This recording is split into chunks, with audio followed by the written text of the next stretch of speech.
LGBTQ 1-minute news. Let's queer up South Florida and Florida. Florida police caught lying about deadly chase outside of Ybor City gay bar. In Tampa, shocking new evidence reveals that law enforcement officials misled the public about a car chase that ended in tragedy outside a popular gay bar last weekend. A Florida Highway Patrol cruiser pursued a Toyota Camry on Interstate 275 before attempting a high-risk PIT maneuver.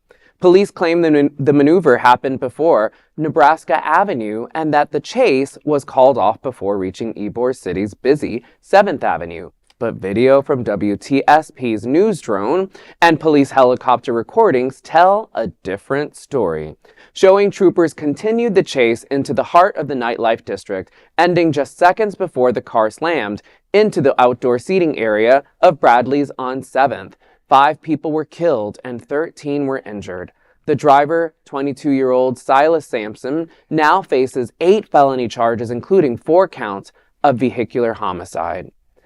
Goodness, this is such a sad story, but also this is another layer to this. I'm always really nervous and anxious just in general as a person, of like over surveillance and all these things that are, you can't do anything without the world knowing and being, and there's moments like this, like just like body cams, for example, on police that I'm so grateful for. That is like to hold law enforcement accountable and to have a kind of, we need more of this. And these, in this case, it wasn't, this was like a news station that carried this and others, but fortunate for them that we were able to tell a different part of the story that had been misrepresented to us. So the cops could lie, but the video doesn't. But the video doesn't. And that's that. Right. And the reality is that 5 people are no longer. 5 people went out tragic. With their friends, like we all do on Wilton Drive all the time, sitting outside talking shit, and all of a sudden their lives ended. No, it's such a tragedy. There are people that are still in ICU that are still recuperating from their injuries. We had Karen Kelly sitting here on Monday,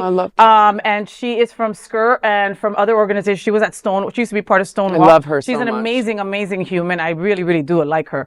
And she has 2 friends right now, 2 friends of hers that they were 2 family members of each other that are still in critical condition. And, that's just super sad, If law enforcement would have done their job sooner, that car would have never made it into Ybor City. And it happened all the time. It happens here too. They run the red light and, just pursuing some. I'm not saying that they don't have to, but they get to be a point where you need to just take pull your back. losses. Just pull back. I mean, and that's what they said they did, right? They said, okay, no, then we just let them go, right? Which they didn't.